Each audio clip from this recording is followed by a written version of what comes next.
Hey guys, welcome back to Intelligent Faith 315. This is Pastor Jay. Going to get right into it today. We're continuing on with our series, Good Arguments for God's Existence. And today we're going to be doing the moral argument, part 2. Going to try to be brief here. My camera battery is quickly depleting, so hopefully I can knock this video out before the battery goes out. As you guys can remember from last time, we talked about the moral argument. We got into an introduction of it. Let me read through the premises of that argument once again. The moral argument, there's many forms of it, but one of the most common and simple and probably effective forms of that goes like this. Premise number 1, if there is no God, then objective moral values and duties don't exist. Premise number 2, but objective moral values and duties do exist, and the conclusion that follows logically and inescapably is, therefore, God exists. So the only way to really avoid the conclusion of this argument, it's a deductive argument, a deductive syllogism, is that if you have to find some logical mistake or error in one of the two premises. So let's look at premise number 1, see if we can find mistakes in it, or see if the alternatives seem more plausible than that. If not, we'll go to premise number 2 and see if we can finish this up today and see if this might be a good, useful argument for God's existence.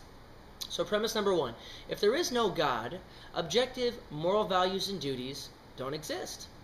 As we said last time, what we mean when we say objective moral values and duties, we're talking about values and duties of morality that are true whether people believe it or not, even if they know it or not, or if they agree with it or not.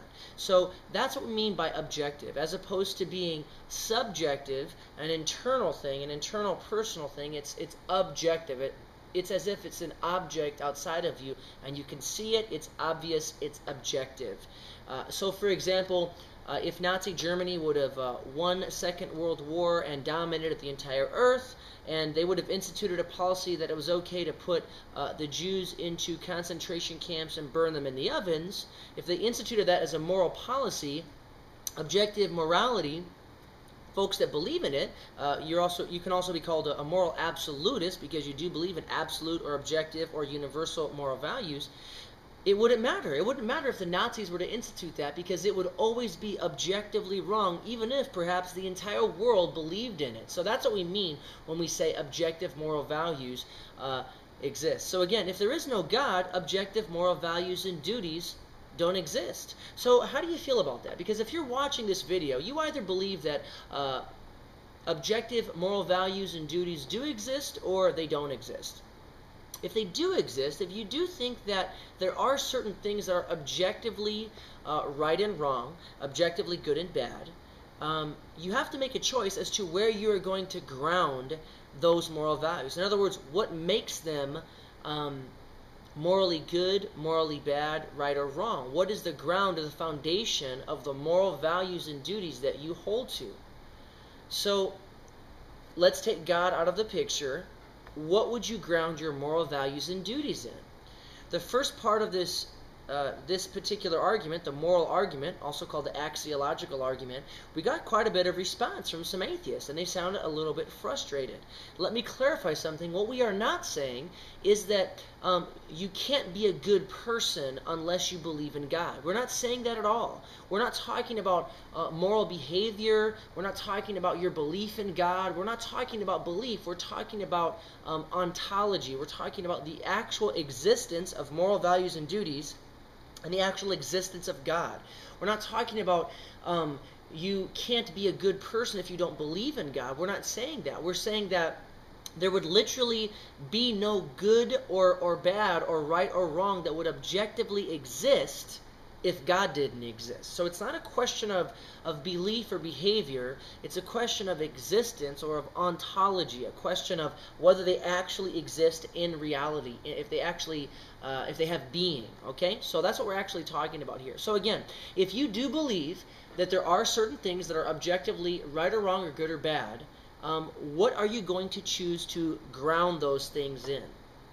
So let me give you a couple of options, because there's only a handful that you can choose from. If you don't choose God, we're taking God off of the table, so to say. There's only a handful of things that you could look to, or when you converse with people, if you're a Christian watching this, there's only a handful of options that people have to choose from when they give you a response to this. For example, somebody could say that, well, I do believe in moral values. Yeah, I think there's some of them are objective or universal or eternal truths. You know, there's some things that are always objectively wrong, like murdering and eating little babies. You know, that's always going to be objectively, morally wrong. But I just believe that those moral values and duties, you know, they're just there. They're just part of the universe. They're kind of like furniture of the universe. It just kind of comes along with it, and they're just there. That kind of an explanation isn't an explanation. That's what you call a brute fact. This is like when you're talking about the existence of the universe, when someone says, well, it's just there. You walk through the forest and see a little glowing ball. Well, the atheist would say, well, that certainly needs to have an explanation. If the ball's the size of a house, the atheist would say, well, that definitely needs to have an explanation. But suddenly, if the ball is the size of the universe, all of a sudden, it doesn't need an explanation. It just is there as a brute fact. So that, in essence, is what someone is doing if they say that moral values and duties are objective and they exist, but they're just kind of there. That's a brute fact. That is a non-explanation. If that is what atheism or any other worldview leads you to, that is not a good worldview. You need to really evaluate, and I need to evaluate, and you should remember this as a discussion point with folks that you talk to. We need to evaluate the worldviews that we hold. We need to evaluate and try to see if the way that we're looking at the world, our worldview, our philosophy, our perspective, is it really a good worldview? Is it really a good perspective? Does it make sense? So what are some of the tests that you can put a worldview to? Well, one of them is it verifiable? The things that I believe, can I actually verify it through historical verification, scientific verification, philosophical verification, etc.? Is it verifiable? Is it compatible? The worldview that I hold, does it match up? Is it compatible with the universe and reality as I see it all around me? Is it logical? Are there any logical inconsistencies or incoherencies in my worldview, my philosophy? For example, if I was a pantheist, I would believe that all of physical reality is an illusion, or that all evil and suffering in the universe is an illusion. And I wouldn't want to help people in suffering, and actually I shouldn't help people who are in suffering. Not only is that illogical, it also is unlivable. And that's also another test for a worldview. Is my worldview livable? So as I said, if you have to say that morality just exists as a brute fact, if that's a part of your worldview, well, it has no explanation, it needs no explanation, it's just there as a brute fact, it's a part of the furniture of the universe, that's not a good worldview, folks. That's not an explanation, that's a non-explanation, and that kind of a worldview should be discarded. Again, we're trying to come at these things using our reason, using our thinking and our intellect and our cognitive faculties. And if we do have those, then we should try to work these things out and not just simply assert, well, they're just there. We're just here, the universe is just here, and moral values are just here. That's not an explanation, that's a non-explanation. And I might add, if a Christian gave that explanation, there'd be no tolerance for that. That would be insulted and looked down upon. So brute fact, you could cross that off the list, because you can't just give that response to the premise, if there is no God, objective moral values and duties don't exist. You could say, yes, they do exist, they're just there. That's not a good response. A second response you could say is, what about the individual? What about moral values? They just come from the individual. Now, this is kind of a subjective approach, or it could even be moral relativism, a relativistic approach. And this is very, very common today. It's very common for college students, high school students, and just the regular layperson on the street, the regular street guy, you know, the common man on the street. But actually, in academia, in the university, it's becoming quite different now, to where the position of many professors, especially professors who are in the ethics departments or philosophy departments, to your surprise, it might surprise you that they're not relativists. They do believe in the objective nature of moral values. So it might surprise you, but someone may say to you, well, it's up to the individual. It's up to the individual to decide what is right and what is wrong.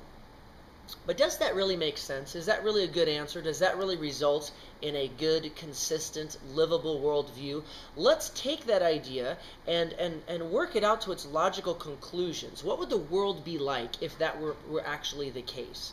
Well, if there really were no right or wrong, and if each individual was the source or the authority for their own moral values and duties, could we hold individuals responsible for certain crimes? Well, what we call crimes, or certain actions, or certain choices that they made that we thought were wrong or that we thought were bad. We couldn't hold these type of people responsible. Because if each individual determines moral values and duties, then there's no other individual that stands above me to say that I'm wrong. So, in other words, the entire criminal justice system, for example, would be of no effect. It would be unfair. It wouldn't really make any sense. So that really would be an unlivable situation. We couldn't make moral judgments about other people, but yet we do this all the time. There would be no type of moral violations of contracts, of actions between people, but yet we know this does happen. So surely that can't be the foundation for moral values and duties. Can't be a brute fact, can't be an individual. Well, let's go a little bit higher. Let's increase the quantity. What about a society? Could a society perhaps be the basis for moral values and duties? You know, this society, the reason why it's right is because, well, that's the way this society does it. Is that really a good answer? Is that really a logically coherent answer? Well, it doesn't really make much sense, because then one society could never tell another society that it's wrong. For example, the Allied nations could never have told Adolf Hitler and his scientists and his generals that what they were doing was objectively, morally, universally wrong. One society could never stand in judgment upon another society if moral values found their basis or their foundation in a society. So it can't be based on that. The logical outworking of that is that there would be no right or wrong, good or bad on that international level. What about a world consensus? Not a brute fact, not an individual, not on the basis of a society, but what about if we go to the higher level? Moral values and duties, it's what the world says is right. It's what the world says is good or bad or right or wrong. Would a world consensus be sufficient for us? Well, even there we run into a problem, because no one's going to really stand in judgment, I suppose, on one another, because supposedly the world all agrees upon it. But the question is this: has the world consensus ever been wrong that we know of in the past? Yes. And could the world consensus be wrong with what we already know, and could they make a morally wrong judgment? As a world consensus, yes. What if the entire world, for example, was overcome with federalist or socialist Nazism and these ethnic cleansing policies of eradicating Jews and undesirables and handicapped people and Christians were, for example, instituted all over the planet? What if atheists were eradicated all over the planet? Well, if it was world consensus, we couldn't say anything if world consensus was the ultimate foundation of ethics and moral values and duties, because the world could be wrong. So we can't go there either, right? Plus, on a practical level, could we ever, or can we ever really get an accurate world consensus?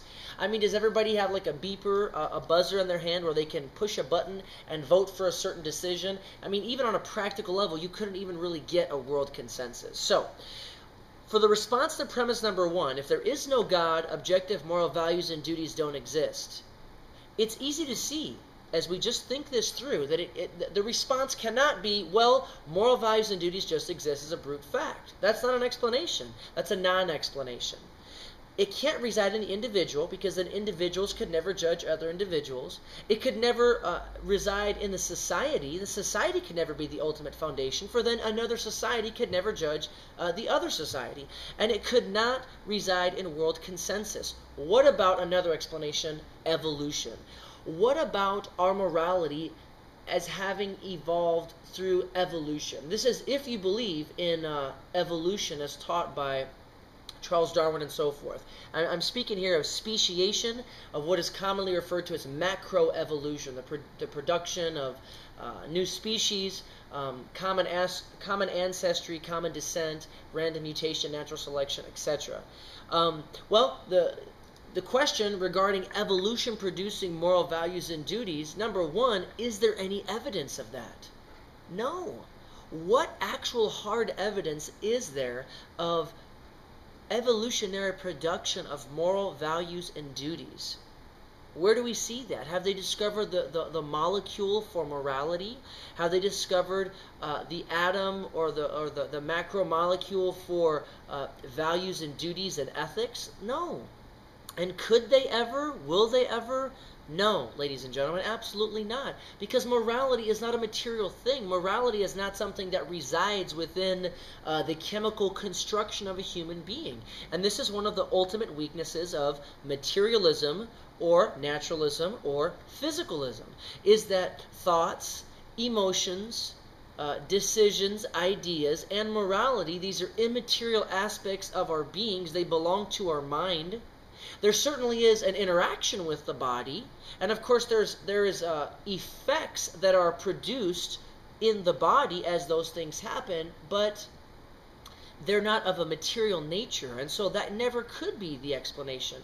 And let's grant that, even if it was, well, what if evolution produced a certain type of morality for this person, another type of morality in this person, and another type of morality in this person?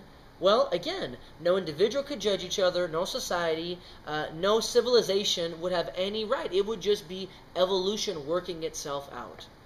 Or perhaps another response to premise number one, if there is no God, objective moral values and duties don't exist, a person could say, well, moral values and duties don't find their foundation in as a brute fact of the universe. They don't find their foundation in an individual, a society, or a world consensus, and they don't come from evolution. But moral duty, justice, respect, etc. is just a kind of thing that's out there, and somehow we're connected to it and we perceive it.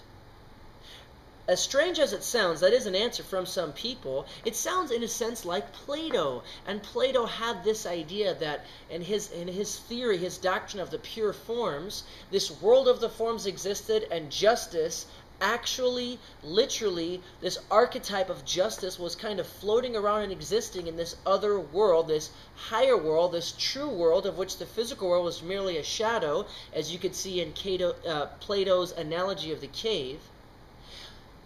Plato hypothesized something like that, and many, many great things came from Plato, but many inaccurate and wrong things, and this was one of them, that justice could kind of float around in and of itself like that. But then how could we perceive it? How did it ever get there?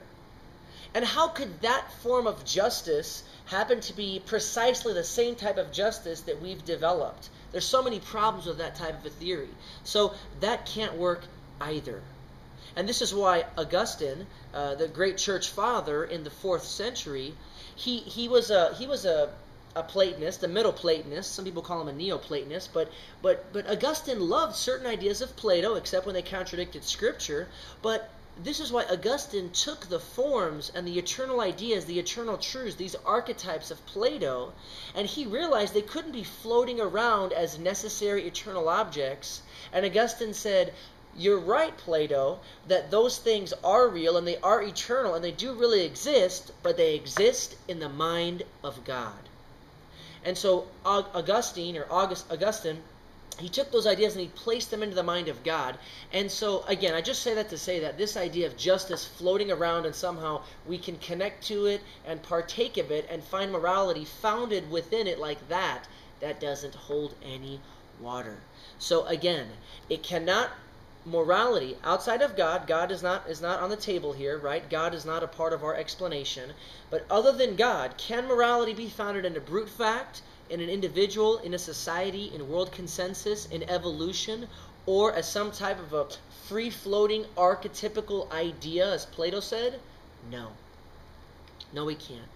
So we have to realize this with premise number one. With all of these responses, other than God, all of these alternate responses that would come from an atheist or a moral relativist or a humanist or something like that, these responses are only quantitatively higher. In other words, it's appealing to a larger and larger group of people in some of these responses. But we need a response that is not quantitatively higher, but qualitatively higher. And so that is why it makes sense that the only real foundation that it makes sense and would be able to have moral values founded and rooted in Him would be God. A person, a being, a mind, a maker who is beyond this world and who in Himself, within His very nature, He is the very basis of morality.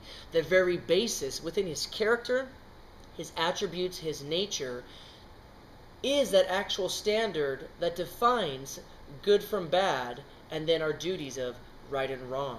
And so that's the only thing that really is sufficient for that. I suppose that's all the time we have for today. We'll continue on with this, but that's basically the response to premise 1. Any other response that we would try to come up with, whether it's a brute fact, it comes from the individual, from society, from world consensus, from evolution, or from a free-floating archetype called justice or honor or respect, none of these work. None of these ideas will work. None of them are sufficient. Unless a person says that, well, I don't believe that objective moral values or perhaps moral values at all exist. And that's what we'll begin to tackle next time, because what does premise 2 say? Objective moral values and duties do exist. So we'll talk about moral nihilism, the destruction of all belief in good or wrong or right or bad, as described by Bertrand Russell, who said that morality is a human invention, as described by Friedrich Nietzsche, the father of German atheism, who declared the death of God in so many of his works. And he said basically there is no God, therefore there is no truth, which means there is no morality, which means that ultimately this will result in the death of man. It results in the death of God, Nietzsche said, will result in the death of truth, the death of morality, and the death of man. And because he believed courageously, wrongly but courageously, in moral nihilism, he predicted the 20th century would be the bloodiest century that the world has ever seen, and he was right. He was right. Nietzsche was a consistent atheist. Atheists who claim to believe in objective moral values and duties, that there really is absolute things that are right and wrong. If you're an atheist, that is an inconsistent position to hold, because you have no basis, no foundation, no grounding for your moral values and duties. Again, I am not saying you're not a good person. You are. You can be. Absolutely. Many atheists are probably better than I am, better than some believers are in certain areas of their lives. We're not saying that you can't be a good person if you don't believe in God. We're not talking about your behavior and your belief in God. We're talking about moral values wouldn't exist and don't exist in a world without God existing. There simply is no right or wrong, and moral nihilism would be right. And Bertrand Russell would be correct when he says that they're just illusory. They're just human emotion, human choices, human preferences. It would be like ice cream, strawberry or vanilla or chocolate, murdering or cannibalism or child abuse. It really would make no difference logically in a truly consistent atheistic world. Now, if you are an atheist listening to this, and that bothers you, if that makes you feel uncomfortable inside, I apologize for that, but that just really is the truth. But the reason it makes you feel uncomfortable is because really, honestly, internally, you do believe that there are truly some things that are objectively right or wrong and good or bad. And we'll see this next time, that for people who do go the other route, and they don't claim moral relativism, but they claim moral nihilism, that objective moral values and duties don't exist, well, we're going to analyze that, and we're going to see that ultimately everybody does really, truly believe that. And even if they say that with their mouth, in their lives, they show something different. So we'll get into that next time. We'll keep working on this argument for God's existence, the moral argument, the axiological argument. I do encourage you to go to reasonablefaith.org, listen to Dr. William Lane Craig's exposition of the moral argument. You can download his Defenders podcast, his Reasonable Faith podcast, or you can go to, just do a search on the internet for Dr. Phil Fernandez, ends with an S, and get a lot of his stuff. He does a great presentation of the moral argument, an atheist even said that he does the better presentation, the best presentation of the argument, even better than Dr. Craig as well. So Dr. Phil Fernandez, Dr. William Lane Craig, the moral argument is very, very powerful. All of us, regardless of our beliefs, of our philosophy, we are in touch with our moral experience every day. And if we can trust our perceptions about the physical world, why not trust our moral perceptions? We trust our physical perceptions, and there's no way to prove that that is not an illusion, because we can't get beyond it. If we trust our physical sensory perceptions, why are we so loath to trust our moral inclinations and our moral perceptions of good and bad and right and wrong? And just realizing that there must exist a standard if there is right or wrong, good or bad. And the only standard that makes sense, the only ground, the only foundation for objective morality that makes sense, that truly will work, is in a divine being, God himself. So encourage you guys to continue to grow in this. Until next time, have an intelligent faith.